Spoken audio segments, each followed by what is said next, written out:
మనతో పాటు అద్దంకి దయాకర్ గారు కూడా జాయిన్ అయ్యారు, కాంగ్రెస్ పార్టీ ఎమ్మెల్సీ. అదేవిధంగా బీఆర్ఎస్ నుంచి కురువా విజయ్ కుమార్ గారు కూడా ఉన్నారు. దయాకర్ గారు, యా భరత్ భాయ్, ఏం నడుస్తుంది? మొత్తం కాంగ్రెసే నడిపిస్తుంది అంటారు. మొత్తం ఏది నడిపినా కాంగ్రెస్ నడిపిస్తుంది అంటారు. కాంగ్రెస్ ఆఫర్ రిజెక్ట్, కవిత జాయిన్ అవుతా అన్నారు, కాంగ్రెస్ రిజెక్ట్ చేసింది. ఇవాళ ఒక ప్రధాన పేపర్ హెడ్ లైన్, 6 ఎమ్మెల్యేలని తీసుకొని వస్తానని చెప్పి. వాస్తవమేనా? అది పార్టీ, నేను ఇంతకు ముందు మీరు మా రమ్యక్క వీళ్ళందరూ మాట్లాడేటప్పుడు అక్కడే ఉన్నాం మేము, ముఖ్యమంత్రి కార్యాలయం అది ఉండే కదా, మన జై హింద్ ర్యాలీనే ఉంటుంది. అయితే అలాంటి ఏమి పార్టీ పరంగానైతే ఎలాంటివి లేవు. మాకు ఇప్పుడు మీనాక్షి నటరాజన్ గారు ఏం చేస్తారు, ఎంపీ కాన్స్టిట్యున్సీ వైజ్ గా రివ్యూస్ అవుతున్నాయి, ముఖ్యమైన నాయకులను పిలిపించి కార్యవర్గానికి సంబంధించి. ఇంకోటి మాకు మంత్రివర్గం మీద కూడా చర్చ జరుగుతుంది. కాబట్టి ఈ ఇష్యూ అయితే మా పార్టీలో చర్చ లేదు నాకు తెలిసి. కానీ అట్లా ప్రచారం అయితే జరుగుతుంది. పార్టీలో చర్చ లేదంటే కవిత జైన్ అవుతుంది, జైన్ గా ఎందుకు ప్రపోజల్ పెట్టిందన్న చర్చ లేదా? ఉంటే కనీసం ఏఐసిసి జనరల్ సెక్రటరీ ఇన్ఛార్జి నుంచి అయినా ఉంటది, లేకపోతే ఏఐసిసిలో ఇంకొక నాయకుడి నుంచి అయినా ఉంటది కదా. నాకు తెలిసి అయితే అలాంటి స్మెల్ కనబడ్డట్టయితే నాకు లేదు. ఒకవేళ న్యూస్ రాసి ఆంధ్రజ్యోతిది వాళ్ళేమో ఫేక్ అని పెట్టి చేస్తున్నారు, మన ఎవరు కవిత గారి ఆఫీస్ నుంచి కానీ కవిత గారి టీం కానీ. నాకు తెలిసి అయితే అలాంటి ప్రపోజల్స్ పార్టీ ముందు ఉన్నాయా లేవా అని నా స్థాయిలో నేను చెప్పలేకపోయినా, ఉన్నట్టుగానైతే ఏమో అంటారు కదా మనం, విశ్వసనీయమైన సమాచారం. ఒకవేళ అట్లాంటి ప్రపోజల్ వస్తే చేర్చుకోవడం మంచిదా పార్టీకి చెడ్డదా? అభిప్రాయం అడుగుతున్నా, ఎందుకంటే మీకు మనం ఇప్పుడు మీరు అన్న వాటికి ఊతమిచ్చేటట్టుగా ఉంటుందనే. ఇప్పుడు మీరు అన్నారు కదా కాంగ్రెస్ ఏదో కవిత వైపు ఆలోచిస్తుందన్న వాటికి ఊతం వస్తుందనే పార్టీ చాలా స్ట్రింజెంట్ గా ముఖ్యులతోని చెప్పిస్తున్నది. కవిత గారు ఎవరు సంప్రదించలేదు, అవసరం లేదు అన్నట్టుగానే కొన్ని మీడియా నుంచి కానీ, అంటే మీడియా కమిటీ మనోడు రామ్మోహన్ నాయుడు కానీ, మన కొంతమంది ముఖ్య నాయకులు కూడా ఇస్తుండ్రు. కాబట్టి ఇప్పటికైతే నాకున్న అంచనా చెప్తున్నా, అక్కడ అది నా వ్యక్తిగత అంచనా అనుకోవచ్చు, లేకపోతే ఒక ఎస్టిమేషన్. ఏంటంటే సఫకేషన్ ఉంది వారికి, కవిత గారికి. ఆ సఫకేషన్ కు కారణం ఎవరో నేరుగా చెప్పలేకపోతున్నది. తండ్రితోనే ఉందా అంటే తండ్రి కూడా మాట్లాడలేని స్థితికి కాదు. ఎందుకంటే కేటీఆర్ గాని, కవిత గారు గాని, మన హరీష్ రావు గారు గాని కేసీఆర్ గారితో ఎట్లా ఉంటారో మాకు తెలుసు. డాడీ అనుకుంటా వీళ్ళిద్దరు, మామ అనుకుంటా ఎవరైనా ఒక ఏమంటారు భయంతోనో భక్తితోనో గౌరవంతోనే ఉంటారు తప్పితే వ్యతిరేకించి మాట్లాడే అంతటి వాయిస్ లేపరు వాళ్ళు. కవిత గారు డైరెక్ట్ ఈ రోజు ఈ స్థితికి వచ్చింది అంటే gap is there between dad and daughter. So ఇక్కడ మరి ఆయనే నేరుగా దీన్ని పరిష్కరిస్తాడా, లేకపోతే ఆయనకి ఏమైనా ఒత్తిళ్లు కూడా ఉన్నాయా? దాంట్లో లీక్ వీరులో గ్రీక్ వీరులో ఎవరు, ఇవన్నీ కూడా కవిత అక్కగానే చెప్పితే ఇంకా బాగుంటుండే. చెప్తుందో ఏమో ఇంకా భవిష్యత్తులో. ఎందుకంటే మొన్న దయ్యాలు ఉన్నాయన్నారు, ఇవాళ కొంత టార్గెటెడ్ గా ఒకళ్ళిద్దరి దగ్గరికి వచ్చి ఆగింది. మరి రేపు ఆ లీక్ వీరులు ఎవరు, దయ్యాలు ఎవరు, కేసీఆర్ గారి చుట్టూ ఉన్నది ఎవరు అని ఆమె చెప్తుందేమో అని అనుకునే పరిస్థితి. ఎందుకంటే June 2 ఏదో ప్రకటన చేస్తుంది, ఒక పార్టీ ఏదో పెట్టబోతున్నది, ఇట్లా అని కూడా ప్రచారం జరుగుతుంది. అన్ని కూడా ఇప్పుడు డైలెక్టికల్స్ వాడుతుండ్రు. ఎవరైనా కూడా పార్టీ నుంచి బయటకు వెళ్ళాలనుకున్నప్పుడు వాళ్ళ యొక్క ప్రచారం ఏమంటారు ప్రభావవంతంగా ఉండాలంటే వాళ్ళ యొక్క ఐడియా చెప్తారు. అంటే నేను రాబోతున్నా, ఎవరి వైపు వెళ్ళాలనే ఆలోచనకైనా కూడా వాటిని ఏమన్నా కరెక్ట్ గా చెప్పాలంటే అందరినీ కొట్టి చూసినట్టుగానే ఉంటది. ఇప్పుడు ఆమె ప్రపోజల్స్ ఉన్నట్టే ఉంటది. మాకాయ రాని బీజేపీ అంటదా, మాకాయ రాని కాంగ్రెస్ అంటదా, లేకపోతే తనే పార్టీ పెట్టుకోవాలనుకున్న తన వ్యక్తిగతం ఇంకేదైనా ఆల్టర్నేట్స్ ఉన్నా కూడా ఓపెన్ అయితే ఇప్పుడు అటువైపే చర్చలు జరుగుతున్నాయి. ఇప్పుడు స్టేజ్ 2 ఇది. లేక బయటపడడం అనేది కేసీఆర్ గారి ఆఫీసా కవిత గారి ఆఫీసా అనేది ఒక చర్చ అయితే, ఇప్పుడు లెటర్ రాసింది వాస్తవం అన్నాక ఎక్కడి నుంచి లీక్ అయితే అనేది ఒక చర్చ. లేక అయితే బలంగానే ఉంది, ప్రోస్ ఉన్నాయి, కాన్స్ ఉన్నాయి. తన కూతురు తన తండ్రికి తనే నేరుగా చెప్పలేని స్థితిని కూడా విశ్లేషించుకున్నాం గతంలో. లేఖలు రాయడం అనేది, ఇప్పుడు హరీష్ రావు లేఖ ఎందుకు రాయట్లేడు, కేటీఆర్ లేఖ ఎందుకు రాయట్లేడు, సంతోష్ లేఖ ఎందుకు రాయట్లేడు, కవిత గారే ఎందుకు లేఖ రాస్తున్నారు?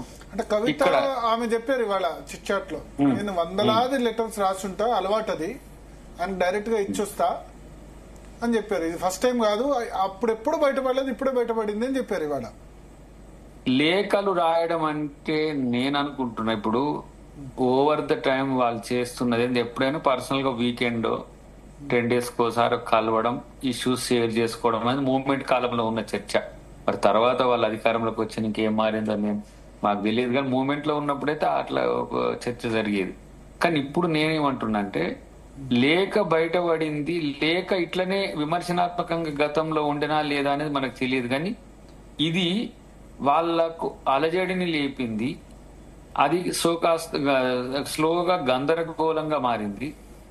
గందరగోళం కాస్త సంక్షోభం వైపుగా పోతుంది. ఇప్పటికి మరి దీన్ని క్లించ్ చేయాలి? పార్టీ పెద్దగా కేసీఆర్ గారే చేయాలి. కేసీఆర్ గారు చెప్పితే వినని స్థాయిలో కవిత గారు ఉంటారంటే నేను నమ్మా. ఎందుకంటే సంథింగ్ ఈజ్ దేర్. లేకపోతే ఇది ఇట్లా జరగాల్సిందే, లేకపోతే కేటీఆర్ తనేమైనా లీడ్ చేసుకోవాలి కాబట్టి కూల్ గా ఉంటున్నాడా? జరిగేది ఏదో జరిగితే కవిత ఎక్స్పెలో కవిత పార్టీలో పెట్టేస్తే, కుటుంబం నుంచి అయితే పోటీ లేదు కదా, బయట నుంచే కదా హరీష్ రావు అయినా కూడా. సో ఇంట్లో 2 సౌండ్లు వినపడుతున్నాయి, 2 డప్పులు ఎప్పుడు కూడా డిస్టర్బెన్సే. ఏ డప్పు తెలియకుంటుంటే ఇప్పుడు ఒకే డప్పు కొట్టాలంటే అది కేటీఆర్ కి అడ్వాంటేజ్, కవిత గారు బయటకు వెళ్తే. సో ఏమైనా ఈ పొమ్మనకుండా పొగ పెడుతున్నారా, పొగ తనే పెట్టుకొని నాకు ఆడ పొయ్యే లేదు కాబట్టి తనే పొయ్యి పెట్టుకుందామని బయటకు వెళ్తుందా అనే విషయంలో ఇంకా కొంత 1-2 రోజుల తర్వాత మీకు కొంచెం క్లారిటీ వచ్చే అవకాశం ఉంటుందని. కాంగ్రెస్ ఉద్దేశపూర్వకంగా బీఆర్ఎస్ ను చీల్చాలనో బీఆర్ఎస్ ను ఏమైనా చేయాలని తెలియదు. కానీ ఒకటి, బీజేపీతో అంటగాగిన వాళ్ళందరికీ కూడా ఈ సమస్యలు ఉంటాయి. మీరు బీజేపీ అక్కడ చూడండి, అకాలీల నుంచి మొదలు పెడితే కొన్ని ఉదాహరణలు గతంలో కూడా చెప్పుకున్నాం. వాళ్ళతో పొత్తు ఉన్న పార్టీలన్నీ కూడా విషకవిగి లెక్కనే పోతాయి. కానీ చీల్చడంలో కూడా శరద్ పవార్ పార్టీని ఎట తీల్చిండ్రు, అజిత్ పవార్ పక్కన పెట్టేసి ఇప్పుడు షిండేని తీసుకున్నారు, ఏది శివసేనకు, షిండేని కూడా పక్కన పెట్టేసింది. అట్లా ఇప్పుడు బీఆర్ఎస్ వీళ్ళు చేసిన తప్పులకు మూల్యమా, లేదంటే వాళ్ళ ఎత్తుగడలో భాగంగా బీజేపీతోనే ఉంటే బాగుంటదని చెప్పడము అనేది ఇప్పుడు వారు కూడా చెప్పిండ్రు, కవిత గారు కూడా. బీజేపీతో కలిసి ఉండడం అనేది మంచిది కాదు అని చెప్పినందుకే నన్ను దూరం పెడుతుండ్రు అని. సో బీజేపీతో ఉండాల్సిన అవసరం వస్తే ఉంటది, కాంగ్రెస్ పార్టీతో ఏమున్నది అనే ఆలోచనకు వాళ్ళు వచ్చిండ్రు అని అనుకుంటే ఆమెను దూరం పెట్టడానికి కొంచెం ఈ కవిత గారు కూడా కొంచెం బీజేపీ ఆలోచనలకు భిన్నంగా చిన్నోడా కాంగ్రెస్ లో విలీనం చేస్తానని చేశాడా? అట్లే ఇప్పుడు కూడా అంతే. అప్పుడు ఆ లిక్కర్ కుంభకోణంలో జైల్లో ఉన్నప్పుడు కూడా విలీనం చేస్తా అని చెప్పి రిలీజ్ చేయించుకొని చేయకపోవచ్చు. ఇప్పుడు ఒక మాట అంటే బెస్ట్ ఎగ్జాంపుల్ చెప్పాలని కంపేర్ చేస్తున్నా ఆంధ్రప్రదేశ్ తో మనకి, ఎందుకంటే సోదర రాష్ట్రం కాబట్టి. జగన్ ఎటువైపు ఉన్నాడు? జగన్ ఇప్పుడు మీ అంచనా కూటమి ప్రభుత్వం ఉంది, బీజేపీ కూటమిలో ఉంది, జగన్ ఎటువైపు ఉన్నాడు? తప్పదు, బీజేపీ వైపు ఉండకపోతే ఏముంటాయో తెలుసు కదా. అట్లనే ఇక్కడ బీఆర్ఎస్ ఎటువైపు? 2 విచారధారలు నడుస్తున్నాయి ఈ దేశంలో. బీఆర్ఎస్ అడుగుతున్నా, వారు బీజేపీ వైపు ఉందా కాంగ్రెస్ వైపు ఉందా అంటే మనం ఇప్పుడు ఏం చెప్పాల్సి వస్తుంది? సేమ్ జగన్ వీళ్ళిద్దరు పాత ఫ్రెండ్సే కదా. ఎవరు? బీఆర్ఎస్ అండ్ జగన్ పార్టీ 2 కూడా గతంలో వాళ్ళ మధ్య సఖ్యత ఉంది కదా. ఈ సందర్భంలో నేనేమంటున్నంటే, కవిత గారి ఎపిసోడ్ ను మనం ఎట్లా చూడాలనే కోణంలో ఇది బీఆర్ఎస్ బలపడడానికి చేస్తున్న ఎత్తుగడల్లో భాగంగానే కనబడుతున్నది. మళ్ళీ బీజేపీ డైల్యూట్ అవ్వడానికి వీళ్ళే పంచాయతీ పెట్టుకుని వీళ్ళే కొట్లాడుకుని మళ్ళీ వీళ్ళే కలిసిపోతే కదా మంచిగా అయిపోయిందిరా అని చెప్పేసి ఇప్పుడు మీకు ఏమంటారు మరక మంచికి అన్నట్టు ఈ గొడవ కూడా వాళ్ళకి మంచి కావడానికి ఒక ప్రయత్నం కూడా ఉన్నదని ఒక విశ్లేషకుల అంచనా కూడా కనబడుతున్నది. దాంట్లో కేసీఆరే కూడా నీకు జరిగిన అన్యాయం నువ్వు కొట్లాడుకో అని చెప్పినా చెప్పొచ్చు కదా కూతురికి. కొంత ఆమె గారాల పట్టినే అంటది. మా రమ్యకి చెప్పాలి మరి ఎట్లా వాళ్ళతో వాళ్ళ వ్యక్తిగత సంబంధాలు ఇంకెట్లా ఉన్నాయి అనే విషయంలో. ఇక్కడ మాత్రం రాజకీయంగా కుటుంబం ముగ్గురు ఈక్వల్ టాలెంటెడ్ ఉన్నప్పుడు కేసీఆర్ కు వస్తున్న తలకాయ నొప్పిని పరిష్కరించలేని దిశకు పోయిందనేది మాత్రం చెప్పగలను. Yeah. ఆఫ్టర్ కేసీఆర్ ఎవరనే దాని దగ్గర గతంలో అందరిని కొట్టగలిగిండ్రు. విజయశాంతి గారిని కొట్టగలిగిండ్రు, ఆలయ నరేంద్ర గారిని కొట్టగలిగిండ్రు, ఈటల రాజేంద్ర గారిని కొట్టగలిగిండ్రు, ఇంకెవరో ఉండే వాళ్ళని కూడా పక్కన పెట్టగలిగిండ్రు. కానీ ఇక్కడ తన కూతుర్ని ఏం చేయగలడు కేసీఆర్ గారు, లేదంటే తన అల్లుని విషయంలో ఎట్లా స్పందించగలడు? అల్లుడు కాంప్రమైజ్ అయినట్టు కనబడుతుంది పైకి. ఎట్లా నేను మా కేటీఆర్ కు ముఖ్యమంత్రిని చేసినా, లేకపోతే ప్రధాన పాత్ర ఇచ్చినా నేను కోపపైతాను. కానీ ఈమె కావట్లేదు.